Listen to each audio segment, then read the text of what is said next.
Good afternoon. I'm Laurence Taylor, Assistant Commissioner, the Head of National Counter-Terrorism Policing. I'm here to provide you an update on a case that has very much dominated the headlines since the first news broke last week of the shocking death of Ann Widdecombe. Firstly, as you will understand, this incident has had a deeply distressing impact on Miss Widdecombe's family, and we're doing all we can to support them alongside our colleagues in Devon and Cornwall. The thoughts of everybody at Counter Terrorism Policing are with them at what is a very challenging time. As we confirmed yesterday, Counter Terrorism South East are now leading the investigation into the death of Ann Widdecombe. This is due to new information and evidence coming to light following the arrest of a 28-year-old man on Saturday in South Yorkshire. I know there will be lots of questions about what that new information is, but this is a live investigation, so I'm limited on the details that I can give. However, it is clear that this was a targeted attack. We are still working to understand the extent of any planning or preparation and the motivation that sits behind that attack. And I do not want to comment further on this at this stage of our inquiries. Extensive searches have taken place at an address in Rotherham, and scenes remain in place as that activity continues. We have also been granted a warrant of further detention, which means the suspect can now be held for questioning for up to 7 days under the Terrorism Act. He remains under arrest on suspicion of commission, preparation or instigation of acts of terrorism, as well as on suspicion of murder. This is a complex investigation, and there are multiple lines of inquiry that we are pursuing expeditiously, including digital forensic examinations. I am very aware of the significant levels of public interest in this case, given that Miss Widdecombe was such a high-profile political and public figure and familiar to many. I do not intend to address every bit of speculation we have seen, but I would like to use this opportunity to remind the public that investigations of this type are complex and new information can emerge as officers progress their inquiries. And we intend to release further information when it's available and when it is appropriate to do so. So please allow us to do our job thoroughly and carefully, and think before sharing any unverified information. It is important to remember that this is a murder investigation following a brutal attack on a 78-year-old lady in her own home.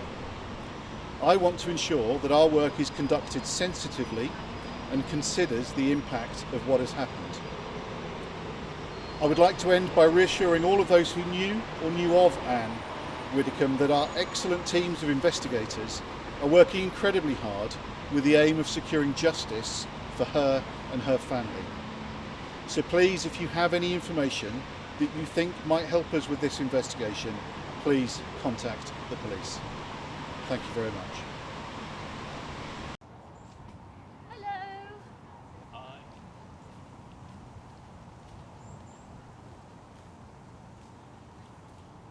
Hiya, thank you all for coming. I appreciate it. I thought it would be helpful if I just gave a short statement now that the investigation has moved out of the hands of Devon and Cornwall Police.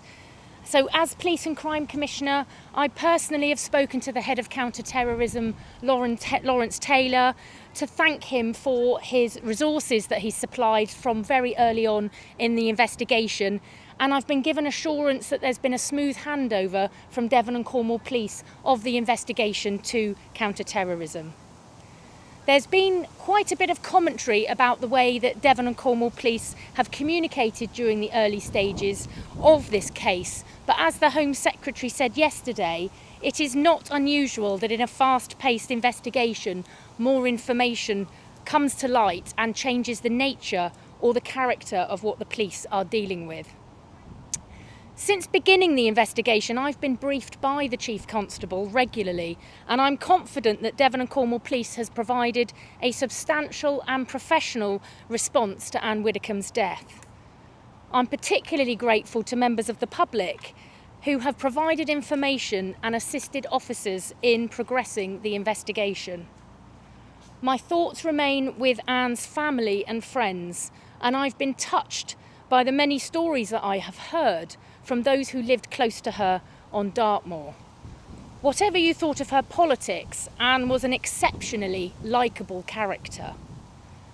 When I visited the scene on Sunday, I was impressed by the efforts being made by the police to speak to residents and address their understandable concerns.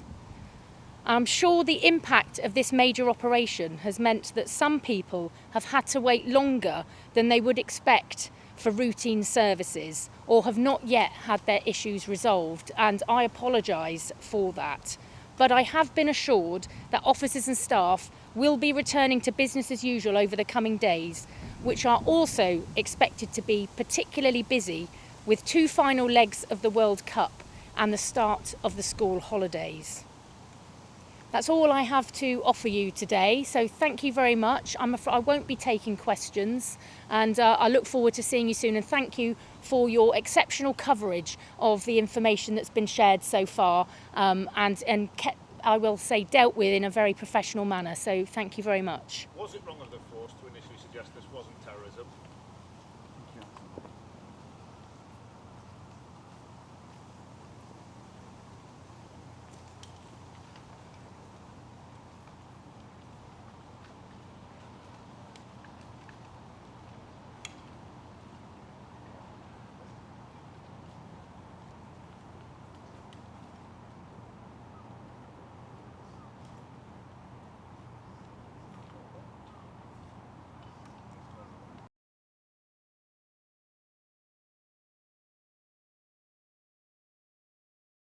Mr. Speaker, on Wednesday, Ann Widdecombe was murdered in her home.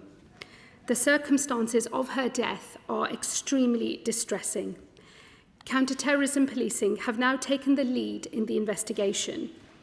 As Laurence Taylor, the head of National Counter-Terrorism Policing, has said, and I quote, "We now have new information and evidence that means counter-terrorism policing is leading the investigation. We are pursuing multiple lines of inquiry to establish the motivation for this attack."